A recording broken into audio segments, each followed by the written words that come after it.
Salut mon Saiyajin, comment tu vas? Moi, comme tu peux le voir dans la vidéo, je suis heureux, je suis épanoui. Tu sais pourquoi?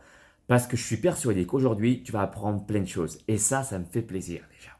Dans le titre de la vidéo, tu l'as vu, aujourd'hui, je te propose d'analyser ensemble l'homme le plus sec au monde. Et pour ça, sans surprise, je suis tombé sur une vidéo américaine. Excuse-moi, c'est le poil de souris. World's most shredded guy and workout. Best of Helmut Stubble. Excuse-moi pour la prononciation, je ne suis pas bilingue, je fais comme je peux. À quoi sert cette vidéo? Je fais ça pour plusieurs raisons. La première, savoir si son physique à ce mec-là, il est atteignable naturellement ou pas. Est-ce que ce mec-là est dopé? Deuxième raison, c'est pour que tu puisses apprendre, et là c'est plus intéressant, à déceler si une personne est potentiellement dopée ou pas.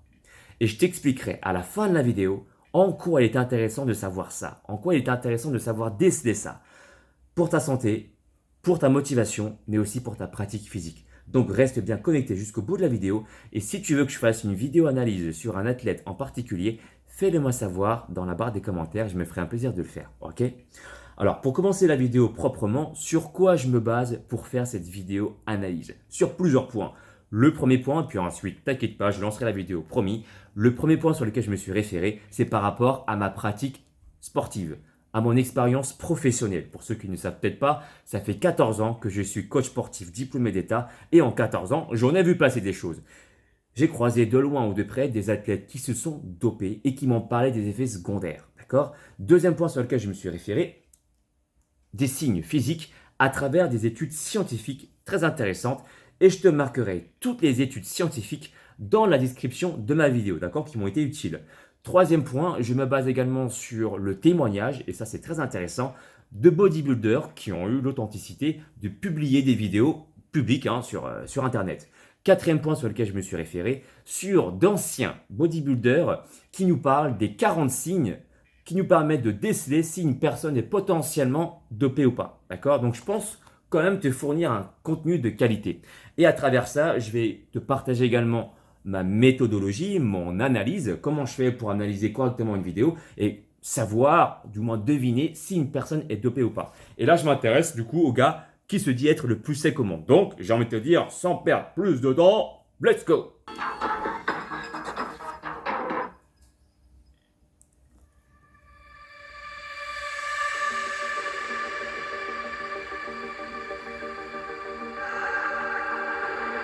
Ok, alors sur les 5 premières secondes de la vidéo, je t'avoue que je me pose des questions à savoir s'il est dopé ou pas, mais quand même, je me dis que ça peut être naturellement atteignable, en tout cas pendant les 5 premières secondes de la vidéo.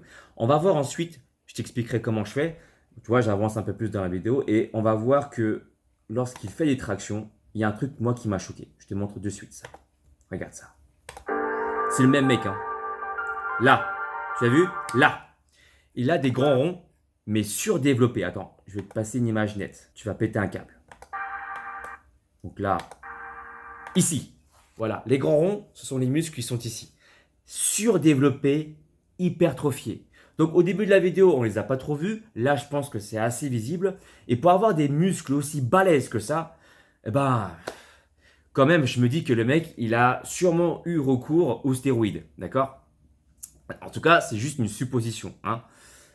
Voilà un peu comment je fais. On continue encore d'analyser la vidéo. C'est parti.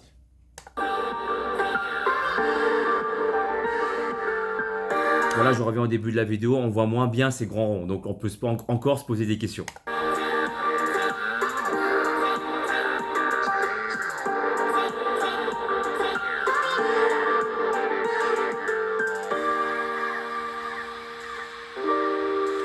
Là, là, tu vois son biceps, mais tu vois surtout ce qu'il y a en dessous. Son brachial antérieur, le muscle brachial. C'est quoi? C'est le muscle qui va venir pousser son biceps. Hein, tu vois ici en image là. C'est bossu. Non seulement ce muscle-là, il est difficile à obtenir.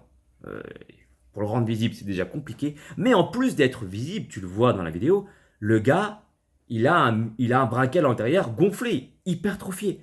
Donc pour moi, là, ça montre quand même un certain niveau assez poussé. Et pour atteindre ce niveau-là, eh ben, encore une fois, je pense qu'il a recours à certains produits anabolisants. Lesquels, je ne pourrais pas te le dire, il y en a tellement.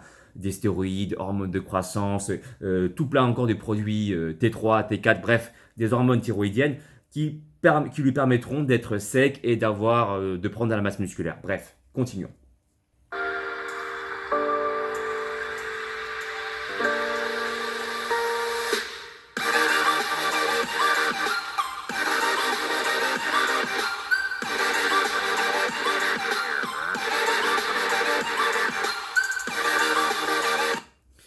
Alors, pour ceux qui connaissent Attaque des Titans, hein, je ne vais pas spoiler, mais il me rappelle quelqu'un.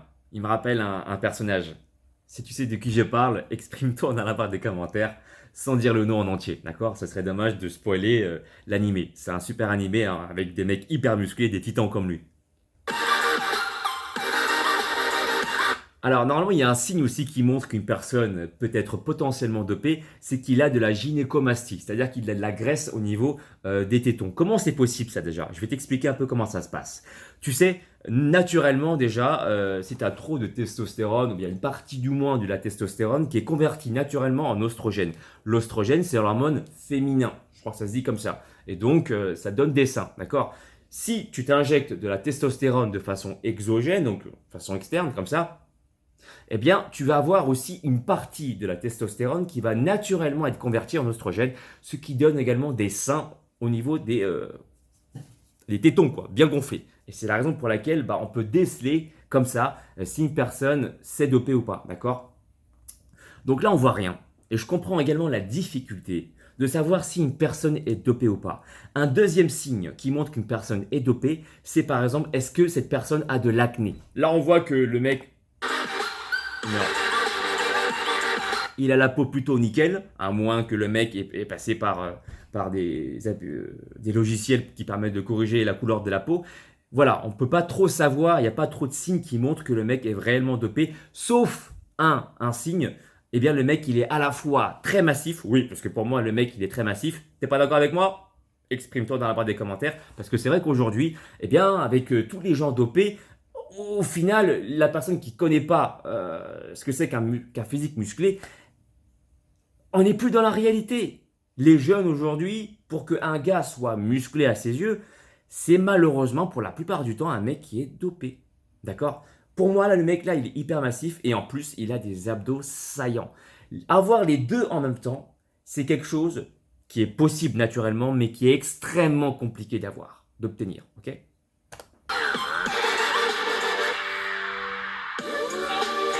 Donc, en gros, quand tu vois un physique trop parfait, pose-toi des questions. Après, je dis pareil, il est possible d'avoir des gars qui sont génétiquement bien faits, et qui s'entraînent comme des dieux et qui arrivent à avoir de très bons résultats. Mais la plupart du temps, les gens sont plutôt paresseux en général, attention.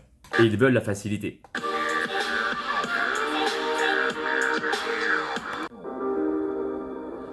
Regarde-moi ses épaules, regarde-moi ses épaules. Pop, pop, pop, pop.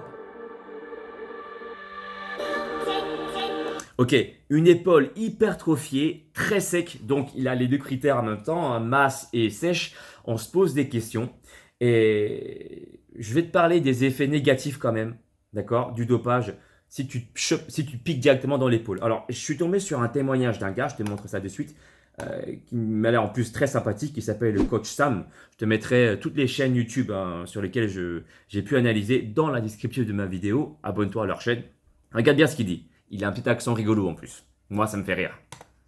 Donc, ce que j'ai fait pendant très très longtemps, c'est des injections au niveau des épaules. C'est pour ça que j'avais des capes d'épaule autant surdimensionnées. Malheureusement, de plus en plus, j'avais des gros problèmes au niveau de mes cartilages. J'avais beaucoup de craquements dans les muscles également aussi. Ok, donc ça, c'est un gros problème. Tu peux avoir des grosses épaules. Ok, c'est bien, c'est cool. Tu as des épaules de Broly 3D. Le problème, c'est quoi?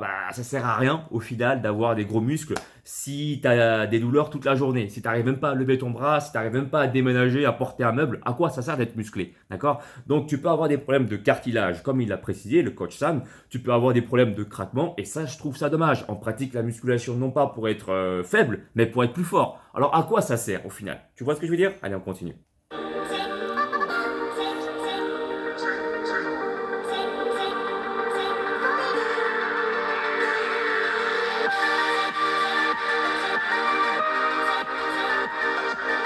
Donc là, tu vois, par exemple, sur ce plan-là, on pourrait peut-être croire que le gars, il est naturel. Parce que moi aussi, quand je fais des exercices de poulie comme ça, j'arrive à congestionner assez facilement. J'ai une génétique où je congestionne assez facilement, donc c'est possible.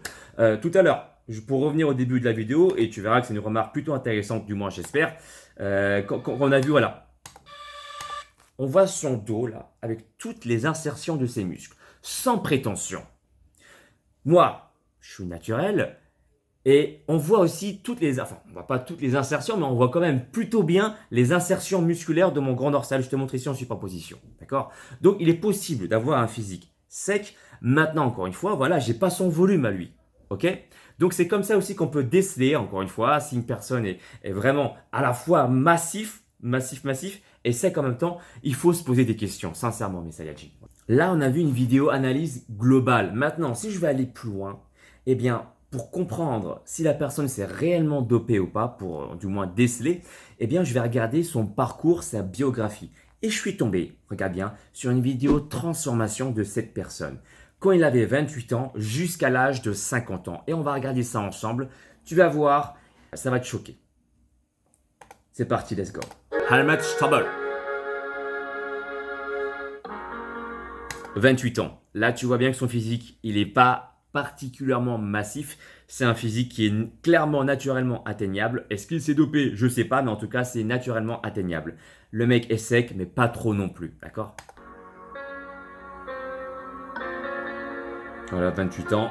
Et par contre, ce qui m'a choqué, c'est là. À 33 ans, regarde. Le mec, il a quasiment doublé de volume. Il a fait mon programme double CPEC. Ok, il est sec, musclé à la fois. La question du dopage se pose. D'accord? Entre 28 et 33 ans, je ne sais pas ce qui s'est passé. Un autre point qui me permet de me poser des questions sur la possibilité du dopage, c'est qu'à 50 ans, quasiment le double de son âge, il est encore plus musclé et plus sec qu'à l'âge de 28 ans. Le mec, il a pas doublé, il a triplé de volume. Et il est encore plus sec. Alors attention, je ne doute pas de sa qualité de travail. J'imagine qu'il doit travailler comme un fou furieux.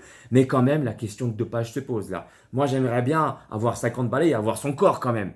Mais quand même, quand tu vieillis, hein, à un moment donné, le métabolisme et tout, on connaît ça, on connaît ce problème-là. Eh bien, on est moins performant. Et regarde ce qu'il a. Regarde son corps à lui. 50 balais. La question se pose. Je suis même parti plus loin et j'ai essayé de comprendre un peu son parcours, pourquoi il a commencé la musculation et tout. Et je suis tombé sur sa biographie. Ah bon, le mec est un super sec, super musclé à la fois. Il a fait de la compétition. Je dis pas que tous les compétiteurs sont forcément dopés, mais à un moment donné, quand tu fais 2-3 compétitions, d'accord, mais regarde tout son palmarès. 1, 2, 3, 4, 5, 6, 7, 8, 9, 10, 11, 12. Il a fait une trentaine de compétitions.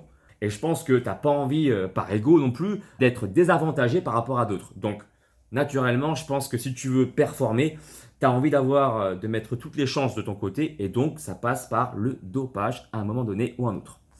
Et en plus, voilà, je me suis plus intéressé sur un peu son parcours. Bon, je ne doute pas qu'il a plein de connaissances, hein. Le gars, il a fait des études sérieuses et tout ça.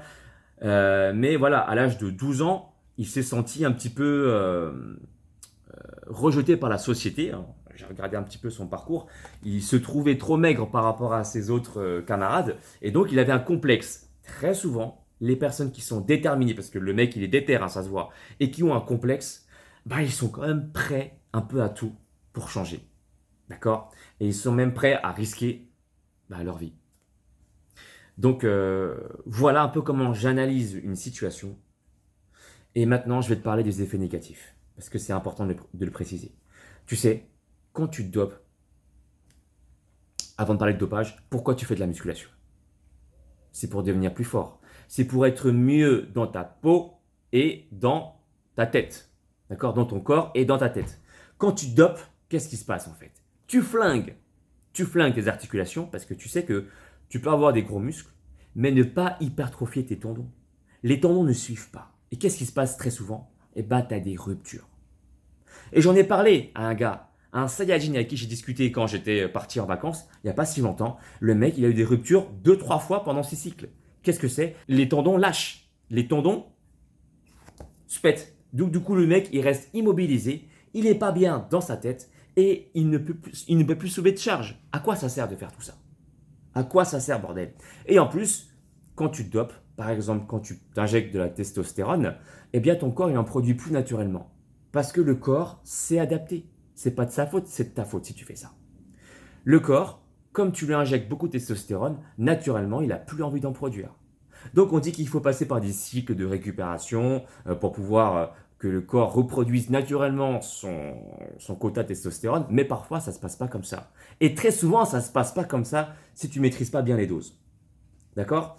Donc au final, tu n'es pas bien dans ta tête parce que pas de testostérone, ça veut dire qu'il n'y a plus de libido, tu n'es plus heureux et tu deviens nerveux. Donc au final, être dopé, eh ben, c'est tout sauf être en bonne santé. Tu comprends ce que je veux dire? Et à quoi ça sert maintenant de pouvoir déceler une personne qui est potentiellement dopée? Eh bien, ça nous permet de revenir à la réalité. Parce que on a tous des idoles, et moi le premier, d'accord? Simplement, quand le physique est naturellement pas atteignable, on peut être démotivé. Dans un premier cas, être démotivé et donc arrêter le sport parce qu'on ne voit pas de résultat. Deuxième cas de figure qui peut arriver, c'est l'inverse. On se dit, on n'a pas de résultat, on veut devenir comme son idole, donc qu'est-ce qu'on va faire? On voit qu'il n'y a pas de résultat, on va finir par se shooter. Et c'est ça le gros problème. Et je t'expliquais déjà les effets négatifs. Voilà, baisse de libido, problème articulaire, rupture des tendons et pire encore, la mort. Donc voilà, j'espère que cette vidéo t'aura sensibilisé. Dis-moi si tu veux que je fasse d'autres analyses sur d'autres athlètes, à savoir si la personne s'est potentiellement dopée ou pas. Mais dans tous les cas, sache que tu peux avoir un physique musclé et sec en même temps, en travaillant dur sans dopage. Et c'est la raison pour laquelle moi, je m'amuse, sans prétention, à utiliser toutes les techniques naturelles pour booster naturellement mes hormones, la testo, l'hormone de croissance, avec des techniques un petit peu farfelues, mais qui marchent naturellement. Douche froide, sauna soy. Ouais, je termine par soy mes phrases, parce que c'est ma dédicace. Musculation intensive, tu vois, des compléments aussi alimentaires naturels. Et si tu veux, par tout hasard, que je sois ton guide, ton coach sportif, je propose des programmes sportifs et élémentaires de 3 mois. Tout est indiqué sur mon site alexlevent.com. J'espère que cette vidéo t'aura plu. Si c'est le cas, fais-le moi savoir avec un pouce en l'air. Et puis je te dis à très bientôt. Ciao, peace and sorry. Mon ami, si tu veux acquérir les pouvoirs d'un vrai Super Saiyan, alors abonne-toi à la chaîne d'Alex Levent. Ces entraînements feront de toi un super guerrier de l'espace. Le véritable Super Saiyan, c'est pas moi, c'est lui. Et rendez-vous sur sa chaîne, les amis. Et cool, soyez cool. Eh copain, tu veux te transformer en super guerrier? Eh ben, abonne-toi à la chaîne de Alex Levent. C'est normal quoi. Et alors là, tu seras un Super Saiyan. Non, non, non, non, non.